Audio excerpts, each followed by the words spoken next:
ഈ ഒരു പുതിയ വർഷം ആരംഭിക്കുമ്പോൾ നിങ്ങളുടെ ഉള്ളിൽ ഒത്തിരി ആഗ്രഹങ്ങളും പ്ലാനുകളും ഉണ്ട്. കഴിഞ്ഞ നാളിൽ പ്രാർത്ഥിച്ചും കാത്തിരുന്നും ഒത്തിരി വിഷയങ്ങളുണ്ടായിരിക്കും. അതിനൊന്നും ഉത്തരം കിട്ടാതെ പോയി കാണും. എന്നാൽ ഇരുൾ അടഞ്ഞ വഴികളിൽ തിരുനാളമാകുവാൻ ഇന്നത്തെ ചിന്ത. Happy new year.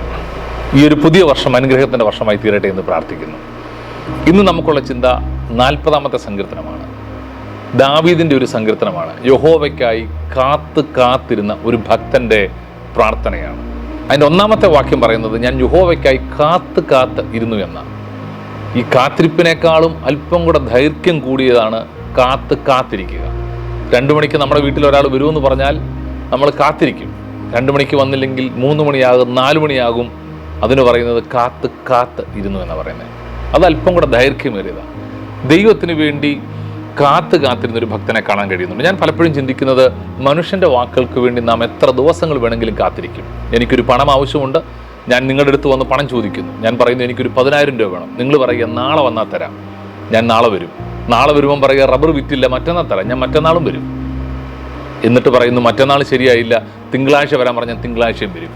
മനുഷ്യൻ പറയുന്ന വാക്കുകൾക്കെല്ലാം നമ്മൾ ഇങ്ങനെ കാത്തിരിക്കുന്നവരാണ്. എന്നാൽ ദൈവം പറഞ്ഞ വാഗ്ദത്തങ്ങൾക്ക് വേണ്ടി കാത്തിരിക്കാൻ നമുക്ക് കഴിയാതെ പോകാറുണ്ട്. അബ്രഹാമിനെ സംബന്ധിച്ച് ദൈവം ഒരു വാഗ്ദത്തം കൊടുത്തു. 99 വയസ്സിൽ ആ വാഗ്ദത്തം നിറവേറുന്നവരെയും കാത്തിരിക്കാൻ അദ്ദേഹത്തിന് കഴിഞ്ഞു. എങ്കിലും ചില സമയങ്ങളിലൊക്കെ തെറ്റുപറ്റിപ്പോയി. ചിലപ്പോഴൊക്കെ ധൃതിപ്പെട്ട് തെറ്റായ തീരുമാനമെടുത്തു പോയി. കാരണം ദൈവം വാഗ്ദത്തം ചെയ്ത് നിവർത്തിക്കാൻ വിശ്വസ്തനെന്ന് താൻ ഉള്ളിൽ ഉറയ്ക്കുമ്പോൾ തന്നെ മാനുഷികമായി അവിശ്വാസം തൻ്റെ ഉള്ളിലും കടന്നുകൂടി. ഓർക്ക്, ദൈവത്തിന് വേണ്ടി കാത്തിരുന്നാൽ ദൈവം നിങ്ങളെ ഒരിക്കലും കൈവിടത്തില്ല. ഈ പകൽ നിങ്ങൾ ഓർക്കേണ്ടത്, പ്രത്യേകിച്ച് ഈ ഒരു പുതിയ വർഷം ആരംഭിക്കുമ്പോൾ നിങ്ങളുടെ ഉള്ളിൽ ഒത്തിരി ആഗ്രഹങ്ങളും പ്ലാനുകളും ഉണ്ട്. കഴിഞ്ഞ നാളിൽ പ്രാർത്ഥിച്ചും കാത്തിരുന്നും ഒത്തിരി വിഷയങ്ങളുണ്ടായിരിക്കും. അതിനൊന്നും ഉത്തരം കിട്ടാതെ പോയി കാണും. എന്നാൽ ഈ വർഷത്തിൽ വിശ്വസിച്ച് പറ, ദൈവം എനിക്ക് ഉത്തരം തരിക തന്നെ ചെയ്യും. അല്പം താമസിച്ചാലും വൈകിയാലും ഏറ്റവും ബെസ്റ്റായിട്ടുള്ള ദൈവം നിങ്ങൾക്ക് തരും. ഹബക്കൂക്കിന്റെ പുസ്തകം 2-ാം അധ്യായത്തിൽ പറയുന്നു, ദർശനത്തിൻ്റെ ഒരു അവധി വെച്ചിരിക്കുക, അത് സമാപ്തിയിലേക്ക് ബന്ധപ്പെടുന്നു. വൈകിയാലും വരും നിശ്ചയം. ചിലതൊക്കെ വൈകിയെന്ന് നമുക്ക് മാനുഷികമായി തോന്നും. ഇല്ല, കാത്തിരിക്കുന്ന ഭക്തന് ഒരിക്കലും വൈകത്തില്ല. ദൈവം അത്ഭുതം തന്നെ ചെയ്യും. ആ വാക്യ സങ്കീർത്തനം 40 സങ്കീർത്തനം നിങ്ങൾ ഒരു പ്രാവശ്യം ഇന്ന് വായിക്കണം. അതിനകത്ത് ഏറ്റവും ആഴത്തിലുള്ള ചില ചിന്തകളുണ്ട്. എൻ്റെ ആദ്യത്തെ വാക്യത്തിൽ പറയുന്നു, ഞാൻ യഹോവയ്ക്ക് വേണ്ടി കാത്തിരുന്നപ്പോൾ എന്ത് ചെയ്തത്?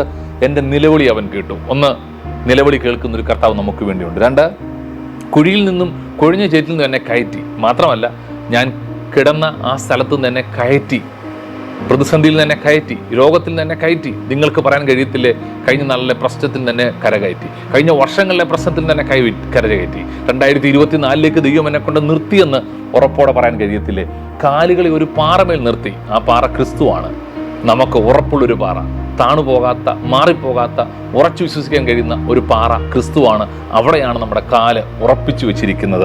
എന്നിട്ട് പറയും, എൻ്റെ ഗമനത്തെ സ്ഥിരമാക്കി, എൻ്റെ ചുവടുകൾ നിന്റെ വഴിയിൽ തന്നെയായിരുന്നു എന്ന് വചനം പറയുന്ന പോലെ നമ്മുടെ ചുവടുകൾ, നമ്മുടെ ഗമനത്തെ ദൈവം സ്ഥിരമാക്കി തന്നു. എന്നിട്ട് പുതിയൊരു പാട്ട് തന്നു.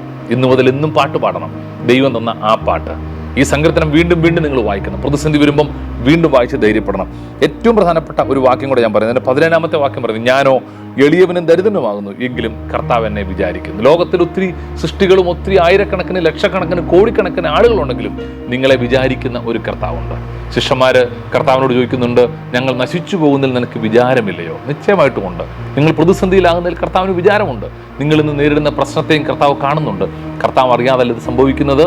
ഈ പ്രശ്നത്തിനും പരിഹാരമുണ്ട്. ഈ പ്രതിസന്ധി മാറും, ഈ പ്രശ്നവും മാറും. അതുകൊണ്ട് ധൈര്യത്തോടെ പറയണം, ഈ 2024 അനുഗ്രഹത്തിൻ്റെ വർഷമായിരിക്കും. നിങ്ങൾക്ക് നന്മയുടെ വർഷമായിരിക്കും. പ്രതികൂലങ്ങൾ വഴിമാറും. ദൈവം നിങ്ങളുടെ കരം പിടിക്കും. അതുകൊണ്ട് ഈ വാഗ്ദത്തം മുറുകെ പിടിച്ചു പറയണം. എന്നെ പാറമേൽ നിർത്തി പാട്ട് തന്നൊരു കർത്താവ്, അവൻ എന്നെക്കുറിച്ച് വിചാരിക്കുന്നു. എനിക്ക് വേണ്ടി സകലതും തരാൻ കഴിയും. എൻ്റെ കുഞ്ഞുങ്ങൾക്ക് വേണ്ടി സകലതും തരാൻ കഴിയും. ഞാൻ ഒരു വാക്ക് നിങ്ങൾക്ക് വേണ്ടി പ്രാർത്ഥിക്കുക. ഈ 2024 ഈ ജനുവരി 1-ാം മാസം ആരംഭിക്കുമ്പോൾ ഇത് അനുഗ്രഹത്തിൻ്റെ ഒരു വർഷമായി തീരണം. അനുഗ്രഹത്തിൻ്റെയും നന്മയുടെയും ഒരു വർഷമായി തീരണം. എന്നോടുകൂടെ ഒരു വാക്ക് നിങ്ങൾ പ്രാർത്ഥിക്കാമോ? കണ്ണുകൾ ഒരു നിമിഷം അടച്ചാട്ട്. ഞങ്ങളെ സ്നേഹിക്കുന്ന ഞങ്ങളുടെ സ്വർഗീയ പിതാവേ, ഈ പുതിയ വർഷത്തിൻ്റെ പ്രഭാതം ഞങ്ങൾക്ക് തന്നല്ലോ. ഇത് അനുഗ്രഹത്തിൻ്റെ വർഷമാക്കണമേ, നന്മയുടെ വർഷമാക്കണമേ. ഈ വചനം കേൾക്കുന്ന ഞങ്ങളുടെ പ്രിയ മാതാവ്, പ്രിയ സഹോദരൻ, പ്രിയ സഹോദരിയെ ദൈവകരങ്ങളിലേക്ക് ഞങ്ങൾ ഏൽപ്പിക്കുന്നു. ധൈര്യപ്പെടുത്തണം, പ്രത്യാശ കൊടുക്കണമേ. അവരാഗ്രഹിക്കുന്ന, പ്രാർത്ഥിക്കുന്ന വിഷയങ്ങൾക്ക് ഉത്തരം നൽകുന്ന ഒരു കർത്താവിൽ ഉറച്ചു വിശ്വസിക്കാൻ സഹായിക്കണമേ. ഈ വർഷം അനുഗ്രഹത്തിന്റെ വർഷമാക്കണം. പിതാവിന്റെയും പുത്രന്റെയും പരിശുദ്ധാത്മാവിന്റെ നാമത്തിൽ ഒരു അനുഗ്രഹിച്ചു പ്രാർത്ഥിക്കുന്നു. എല്ലാം നന്മയാലും നിറയ്ക്കണം. യേശുവിന്റെ നാമത്തിൽ തന്നെ. ആമേൻ, ആമേൻ. God bless you. Happy new year.